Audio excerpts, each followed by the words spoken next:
¿Qué pasó con Jesús entre su muerte en la cruz y su resurrección gloriosa al tercer día? La Biblia nos dice que Él fue sepultado, pero también insinúa algo mucho más profundo y misterioso. ¿Es cierto que Jesús descendió al infierno? ¿A dónde fue exactamente? ¿Qué hizo durante esos 3 días? Algunos dicen que liberó almas, otros afirman que enfrentó al mismo Satanás. En este video vamos a desentrañar este enigma con base en las escrituras y en fuentes teológicas confiables. Si te apasiona descubrir los misterios ocultos de la Biblia, suscríbete al canal ahora mismo, dale me gusta a este video para que más personas conozcan esta historia y deja un comentario diciéndonos desde qué ciudad lo estás viendo. Tu apoyo nos ayuda a seguir compartiendo contenido revelador como este. Activa la campanita para no perderte los próximos videos llenos de verdades bíblicas y teológicas.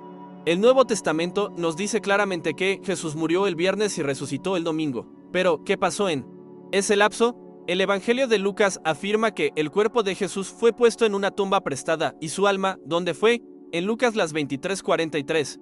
Jesús le dice al ladrón arrepentido, hoy estarás conmigo en el paraíso. Esta declaración ha provocado décadas de debates. ¿Jesús fue directamente al cielo, al Hades o al infierno?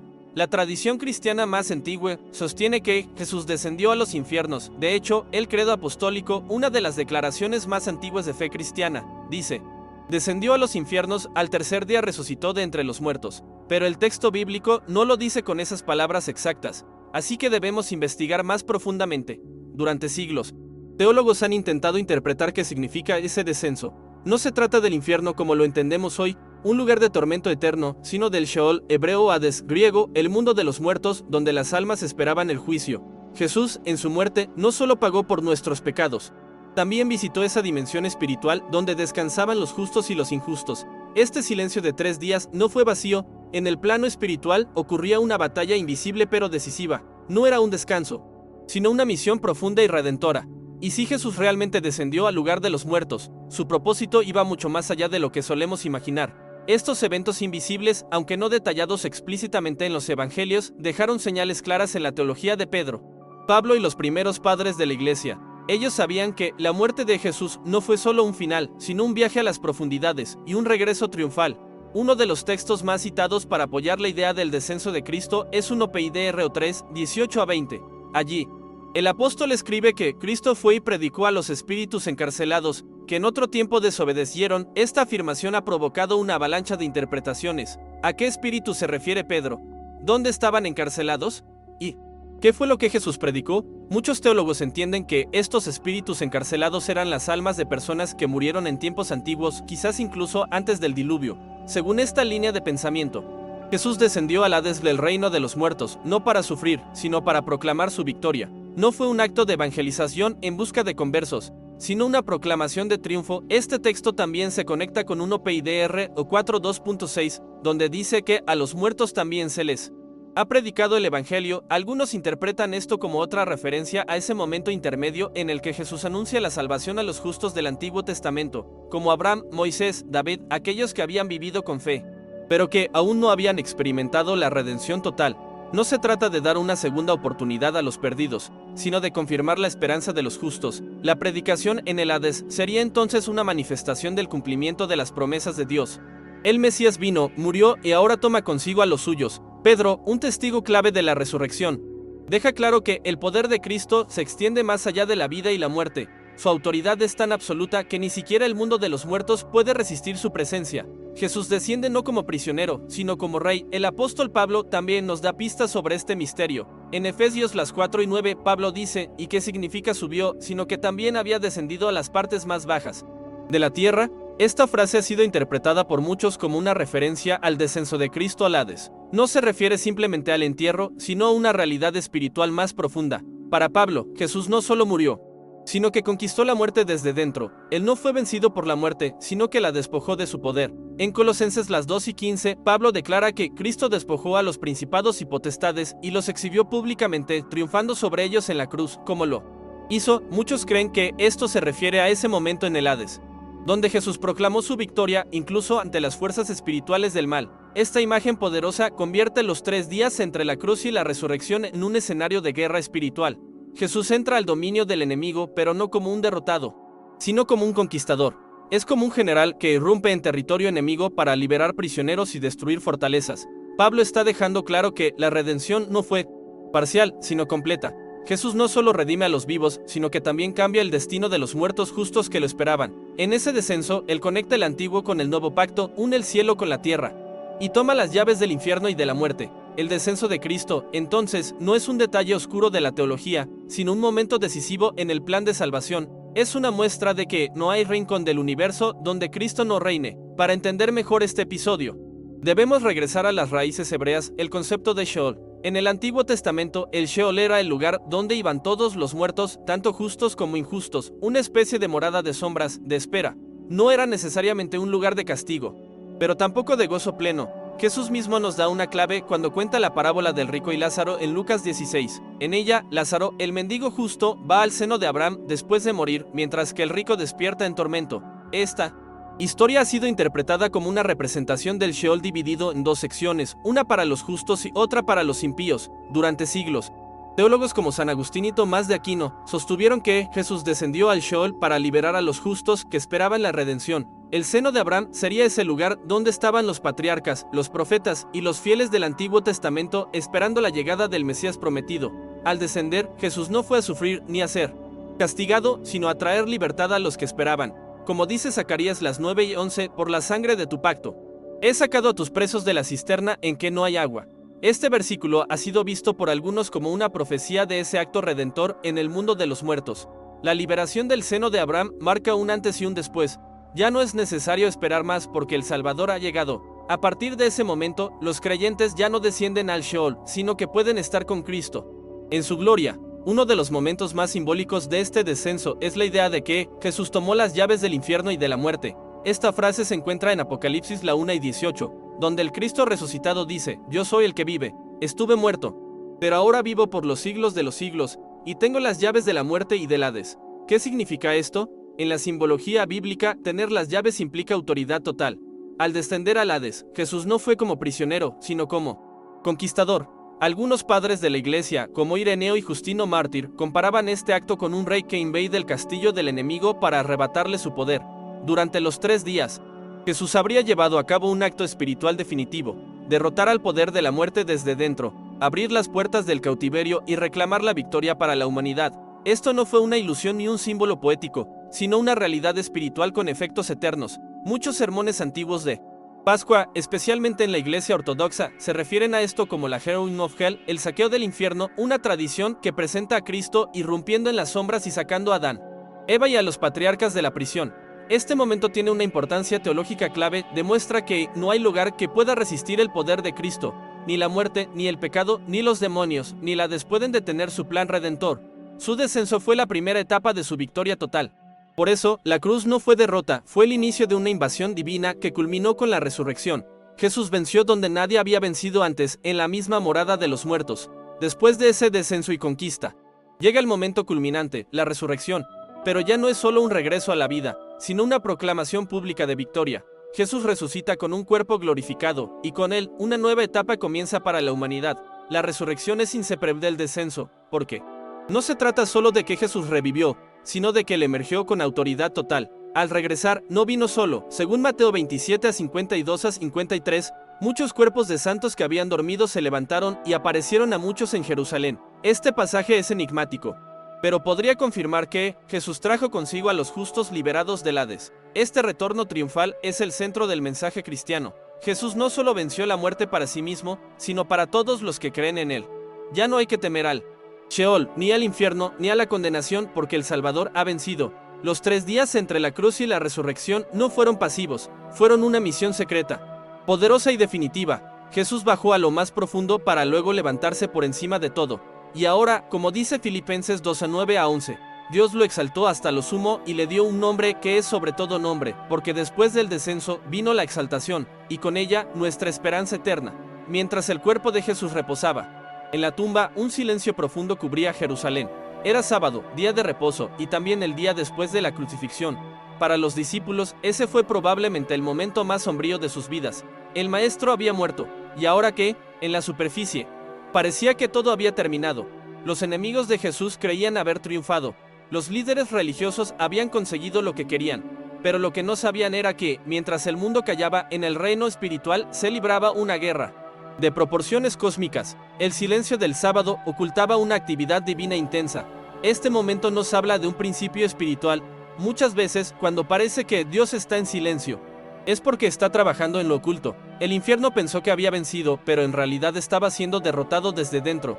Lo invisible no significa inactivo, al contrario, era el inicio de la victoria final. Los discípulos, encerrados, tristes y con miedo, no sabían que su maestro ya no estaba limitado por un sepulcro, estaba cumpliendo la última parte de su misión redentora, rescatando las llaves del poder dañado por el pecado. Ellos ainda não comprendían que os 3 días farían parte da maior virada da historia humana. El sábado del silencio se transformaría pronto en el domingo del rugido, pero antes el descenso tenía que completarse. La redención no estaba dormida, estaba activa, aunque nadie lo viera. Una de las grandes preguntas teológicas es, ¿qué pasaba con los justos antes de la venida de Cristo? Hombres como Noé, Abraham, Moisés o el rey David vivieron con fe, pero no conocieron al Mesías. ¿Acaso ellos también fueron redimidos por el sacrificio de Jesús? La respuesta, según muchos teólogos, es sí. El sacrificio de Cristo trasciende el tiempo. En Hebreos 11 se nos presenta una lista de héroes de la fe, todos ellos aplaudidos por su fidelidad, pero el texto aclara que, si nosotros no fueron perfeccionados, Cristo es la pieza clave que completa el plan eterno de Dios al descender al Hades. Jesús habría proclamado su obra consumada no solo para los contemporáneos, sino para los que esperaban la promesa. El tiempo, desde la perspectiva divina, no es una barrera. El sacrificio de Jesús cubre el pasado, el presente y el futuro. Es universal, eterno y suficiente. Imaginar a Cristo encontrándose con Abraham, mostrándole que su fe no fue en vano, o con Moisés, diciendo que la ley que recibió apuntaba a él, es una imagen poderosa. El Hijo de Dios se presenta como la culminación de cada sombra del Antiguo Testamento, como la luz que aclara todo lo anterior. Así, el descenso también es justicia. Es Dios mostrando que no olvida a sus siervos, que su fidelidad tiene recompensa, y que nadie queda fuera de su plan si camina en obediencia a su voz. La misericordia de Dios se extiende incluso a los tiempos antiguos. Una de las grandes confusiones sobre este tema proviene de la palabra infierno. En muchas traducciones bíblicas modernas, esta palabra se usa de forma ambigua, pero en los textos originales hay distinciones importantes. Sheol hebreo, Hades griego, Gehenna y Tártaro no son sinónimos. El Sheol y el Hades eran considerados lugares de los muertos, una especie de morada intermedia. La Gehenna, en cambio, representaba el lugar de castigo final, muchas veces asociado con el juicio eterno. Decir que Jesús descendió al infierno puede llevar a pensar que fue a sufrir tormento, lo cual no tiene respaldo bíblico ni teológico sólido. El credo apostólico, que afirma que Jesús descendió a los infiernos, descendita ad inferos, utiliza el término inferos en el sentido de las profundidades, no como condenación. Muchos cristianos malinterpretan esto por falta de contexto lingüístico e histórico.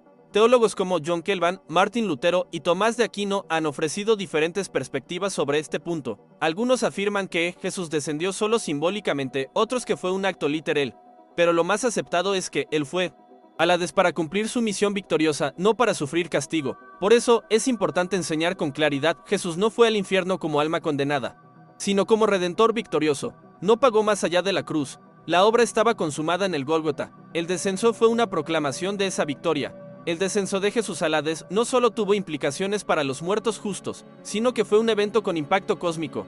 En la teología cristiana hay una visión de la creación dividida en 3 planos: el cielo, la tierra y lo que está debajo de la tierra. Filipenses 2:10. Jesús descendió para mostrar que su señorío abarca toda la realidad. Este acto simboliza que no hay lugar fuera de su autoridad, ni las profundidades más oscuras, ni las dimensiones espirituales más alejadas pueden resistirse a su presencia. Es el cumplimiento de la promesa del Salmo 139.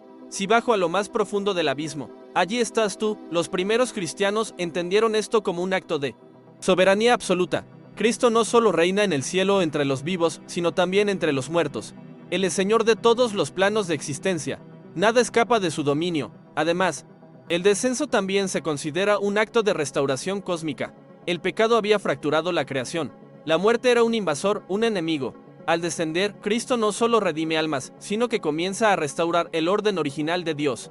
Este evento, por tanto, tiene una magnitud que va más allá de lo humano. Es un acto de reinicio espiritual, una declaración a todo el universo de que el Creador ha vencido a las tinieblas y ha comenzado la reconciliación de todas las cosas consigo mismo. Ahora que hemos explorado lo que Jesús hizo durante esos 3 días, la pregunta es, ¿qué significa esto para nosotros hoy? ¿Qué relevancia tiene este episodio antiguo para tu vida, aquí y ahora? Primero, nos asegura que no hay situación demasiado oscura para que Cristo no pueda redimir. Si Él descendió a las profundidades de la muerte, también puede descender a la profundidad de tu dolor, tu depresión, tu pecado, tu desesperanza. No hay infierno personal que Él no pueda alcanzar. Segundo, nos muestra que la victoria ya fue ganada. No peleamos por la victoria, sino desde la victoria. Cristo ya derrotó al pecado, a la muerte y al infierno. Nuestra lucha es real, pero no está perdida. Estamos en el lado del vencedor. Tercero, nos invita a confiar en lo invisible. Así como el sábado parecía un día de derrota mientras Cristo trabajaba en lo oculto, también hoy muchas veces Dios está obrando, aunque no lo veamos. La fe no es ciega, es ver lo que aún no ha sido revelado. Cuarto, nos recuerda que el mensaje de Cristo es para vivos y muertos, para antiguos y modernos, para todos los tiempos y todos los pueblos. Su salvación es universal, su amor es eterno, su sacrificio suficiente. Y por último, nos llama a proclamar esa victoria. Así como Jesús descendió y predicó, nosotros también debemos hablar, porque el mundo necesita escuchar que no hay abismo tan profundo del cual Cristo no pueda levantar. Uno de los momentos más poderosos de las Escrituras aparece en Apocalipsis 1:18, cuando Jesús dice: Yo soy el que vive, estuve muerto, pero ahora vivo por los siglos de los siglos, y tengo las llaves de la muerte y del Hades. Esta declaración no es simbólica, es una proclamación de autoridad ganada. Pero ¿cuándo obtuvo Jesús esas llaves? La mayoría de los teólogos coinciden en que esto ocurrió durante su descenso al Hades. Al entrar en el dominio de la muerte, Jesús no fue como prisionero, sino como conquistador. Él arrebató las llaves de las manos del enemigo y proclamó su victoria sobre todo poder de oscuridad. Esas llaves representan el control absoluto sobre el destino eterno de las almas. La muerte, que antes tenía el poder de encerrar y separar, ahora está bajo el dominio del Redentor. El Hades, que antes mantenía a los justos esperando, ya no tiene ese poder. Cristo cambió la estructura espiritual del universo al derrotar el miedo último de la humanidad, la muerte. Este acto tiene un eco en Colosenses 2:15, despojó a los principados y potestades y los exhibió públicamente, triunfando sobre ellos en la cruz. La victoria no fue secreta, fue una humillación pública del reino de las tinieblas. Jesús no solo venció, exhibió su victoria ante todo el mundo espiritual. Así, cada vez que enfrentamos la muerte, el dolor o el pecado, debemos recordar: no estamos solos, las llaves están en manos del que venció. Él abre puertas que nadie puede cerrar y cierra puertas que nadie puede abrir. Él es dueño del tiempo, del destino y de nuestra eternidad. Mateo 27:52-53 presenta uno de los pasajes más enigmáticos del Nuevo Testamento. Los sepulcros se abrieron y muchos cuerpos de santos que habían dormido se levantaron, y después de la resurrección de él, entraron en la ciudad santa y se aparecieron a muchos. ¿Qué ocurrió realmente? ¿Quiénes eran estos santos? ¿Por qué se levantaron? Este pasaje sugiere que la victoria de Cristo fue tan poderosa que provocó una onda de resurrección en los muertos justos. No se trató de una resurrección final como la que se espera al fin de los tiempos, sino una manifestación puntual del poder de vida que emergía del Hijo de Dios. Era una señal, un anuncio, un eco anticipado del juicio y de la gloria por venir. Estos santos resucitados fueron testigos vivientes del nuevo pacto. Su aparición en Jerusalén debió causar asombro, temor y una gran pregunta: ¿quién tiene autoridad sobre la muerte? Su presencia confirmaba que algo cósmico acababa de suceder, que la realidad espiritual acababa de cambiar para siempre. Muchos creen que estos santos fueron llevados por Cristo al paraíso después de su resurrección como parte del traslado de los justos desde el seno de Abraham a la presencia celestial. Ya no había más espera, el camino al Padre estaba abierto. Este evento nos enseña que la resurrección de Cristo no fue un hecho aislado, fue el inicio de una nueva creación. Una señal de que la muerte ya no es definitiva, de que la promesa de vida eterna es más real que nunca y de que nuestro destino está seguro en las manos del resucitado. El tercer día, cuando las mujeres fueron al sepulcro al amanecer, lo encontraron vacío. Un ángel les dijo: no está aquí porque ha resucitado, tal como lo dijo. Mateo 28:06. Esas palabras cambiaron el rumbo de la historia para siempre. El descenso había terminado. La victoria había sido sellada. Jesús, que bajó a las profundidades, ahora se levantaba glorificado con un cuerpo incorruptible, portador de vida eterna. Su resurrección es la piedra angular de la fe cristiana. Sin ella, nada tendría sentido. La resurrección fue la confirmación de que su sacrificio fue aceptado por el Padre. Fue la respuesta celestial a su obediencia perfecta. Ya no era un cordero inmolado, sino un león vencedor. Ya no era el siervo sufriente, sino el Rey glorificado. La tumba no pudo retenerlo. Este momento nos recuerda que la oscuridad tiene un límite, que el dolor, el silencio y el luto son temporales, que todo valle de sombra de muerte culmina en una mañana de resurrección. Es la promesa de que, después de cada cruz, hay una piedra removida y una nueva vida que comienza. Por eso, el domingo no es solo el primer día de la semana, es el inicio de una nueva era. Jesús resucitado es la garantía de que nosotros también viviremos Su descenso y su ascenso son las dos mitades del puente que nos lleva de la muerte a la vida. Después de su resurrección, Jesús no simplemente volvió a la vida terrenal, fue exaltado. Filipenses 2:9-11 dice que Dios lo exaltó hasta lo sumo y le dio un nombre que es sobre todo nombre, para que en el nombre de Jesús se doble toda rodilla y toda lengua confiese que Jesucristo es el Señor. Esta exaltación no fue solo un título simbólico, fue el reconocimiento del universo entero al vencedor del infierno, de la muerte y del pecado. Aquel que bajó ahora es elevado por encima de todo. El trono al que asciende no es el de un líder humano, sino el del Hijo de Dios entronizado a la diestra del Padre. Su nombre ahora tiene poder absoluto. Cuando oramos en su nombre, estamos usando la autoridad del que descendió a lo más profundo y subió a lo más alto. Él no gobierna solo por derecho divino, sino por victoria conquistada. Es rey por esencia y por hazaña. Este reconocimiento universal aún está en proceso. Cada alma, cada poder espiritual, cada gobierno, cada ser creado doblará la rodilla. Unos lo harán voluntariamente, otros forzadamente, pero todos reconocerán quién es el verdadero Señor del universo. Y ese Señor conoce tu nombre, murió por ti, bajó por ti, resucitó por ti, y hoy intercede por ti. No hay mayor prueba de amor, ni mayor razón para rendirle nuestra vida. Tras su resurrección y ascensión, Jesús prometió enviar al Consolador, el Espíritu Santo. En Pentecostés, ese Espíritu descendió sobre los creyentes, marcando el inicio de la Iglesia. Pero aquí ocurre algo teológicamente hermoso. Así como Jesús descendió para redimir, ahora su Espíritu desciende para habitar entre nosotros. Hechos 2 relata este evento como un estruendo, lenguas de fuego y un mover sobrenatural. Ya no era Dios hablando desde el cielo caminando en la tierra, sino morando dentro de los corazones. El descenso ya no es al Hades, sino al alma humana. El Espíritu Santo es el vínculo entre el cielo y la tierra. Él es quien nos recuerda todo lo que Jesús dijo, quien nos guía a la verdad, quien nos convence, transforma, empodera. Él es la presencia del Cristo resucitado actuando en tiempo real en nuestra vida. Así, el plan de Dios continúa.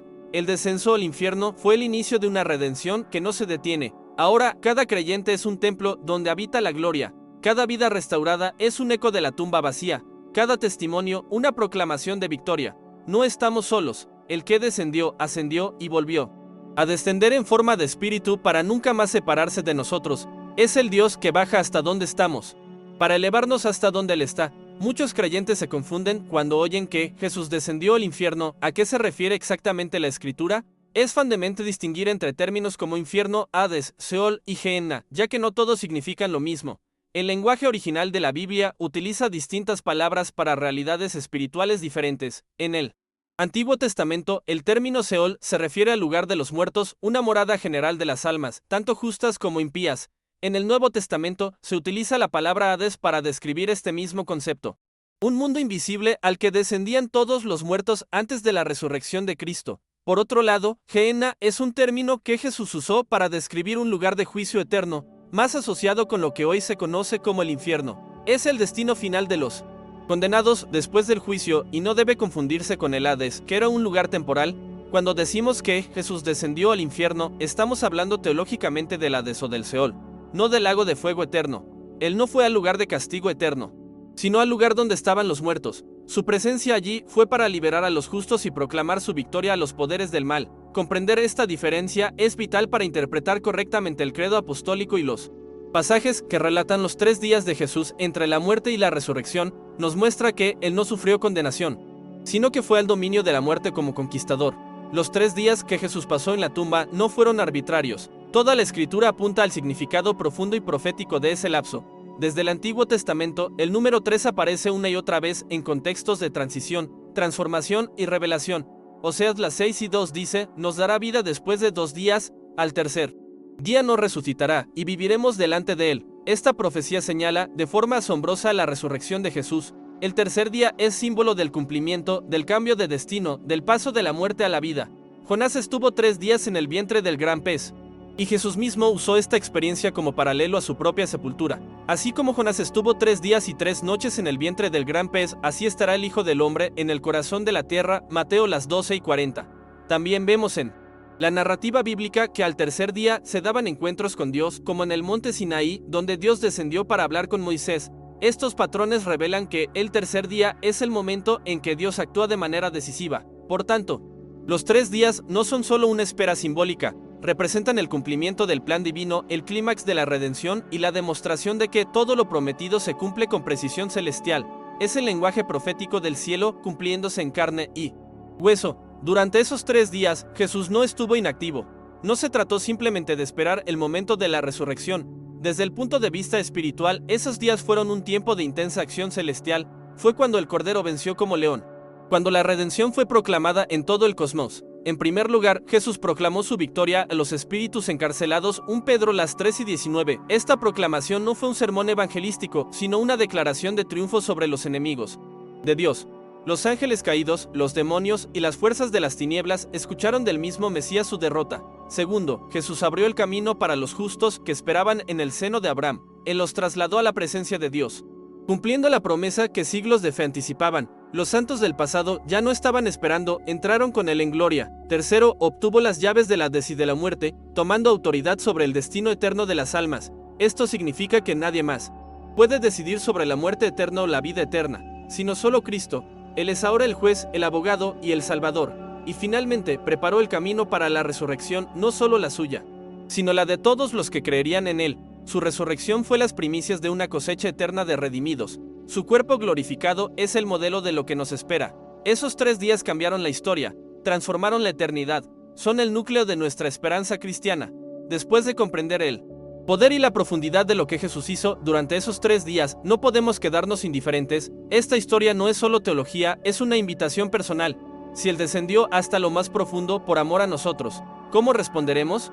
Nuestra primera respuesta debe ser adoración. Reconocer el sacrificio de Cristo no solo con palabras, sino con una vida rendida. Él dio todo, incluso enfrentando la oscuridad del Hades, para darnos salvación. ¿No merece entonces nuestro todo? También debemos vivir con esperanza. Ya no hay temor a la muerte, ni incertidumbre sobre el más allá. Si Jesús estuvo allí y venció, entonces nada puede separarnos de su amor. Podemos vivir confiados, sabiendo que incluso en la tumba, Él está presente. Nuestra misión ahora es compartir esta verdad. El mundo vive con miedo, sin entender lo que ocurre después de la muerte. Nosotros tenemos la respuesta: Cristo descendió, Cristo resucitó y Cristo vive para siempre.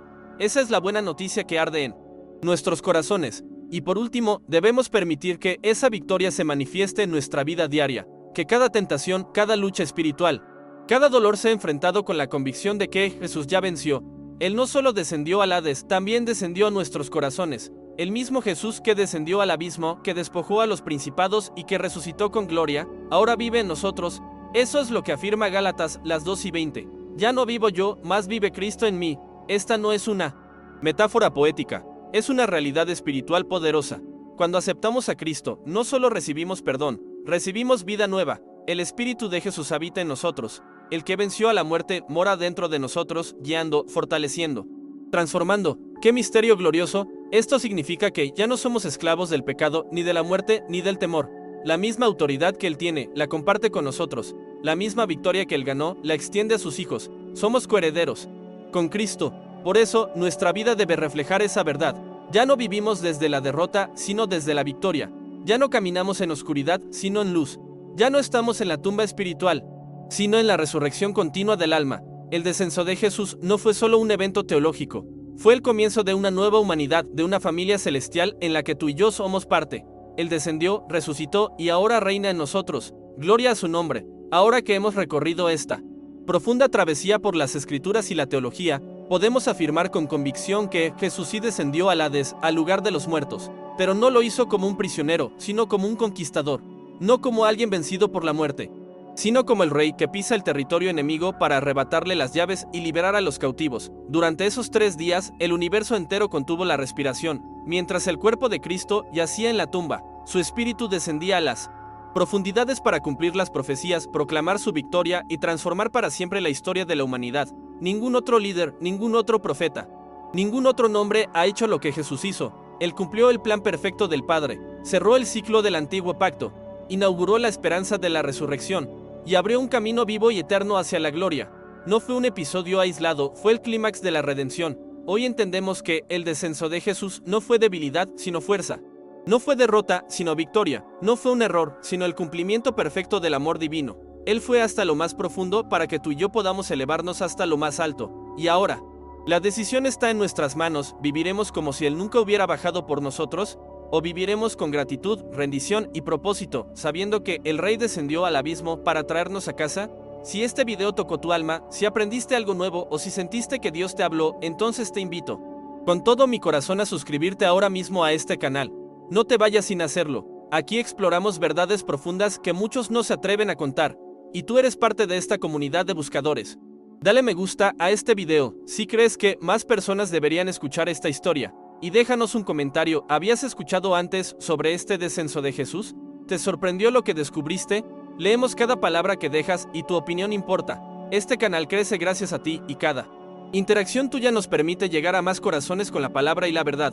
Así que activa la campanita para que no te pierdas los próximos contenidos que, como este, pueden cambiar tu vida. Comparte este video con alguien que necesita recordar que Jesús venció incluso en las tinieblas, que no hay lugar demasiado profundo del que Él no pueda rescatarte. Jesús no solo venció la cruz, venció la oscuridad más profunda, venció el silencio de la tumba, venció el abismo del alma, y lo hizo por ti. Lo hizo por amor, lo hizo porque sabía que, sin ese descenso, nunca podrías alcanzar la altura del cielo. Él no tuvo miedo del Hades, no retrocedió ante la muerte, no dudó ante el peso del pecado del mundo, caminó entre sombras, habló con los antiguos. Y al tercer día, la piedra fue removida y la historia cambió para siempre. No olvides esto. Si alguna vez sientes que estás en lo más bajo, recuerda que Jesús ya estuvo allí, y no solo estuvo, triunfó, y su victoria también es tuya. Gracias por acompañarnos en este viaje espiritual y bíblico. Que el poder del Cristo resucitado habite en ti, hoy y siempre. Nos vemos en el próximo video. Hasta entonces permanece en la luz.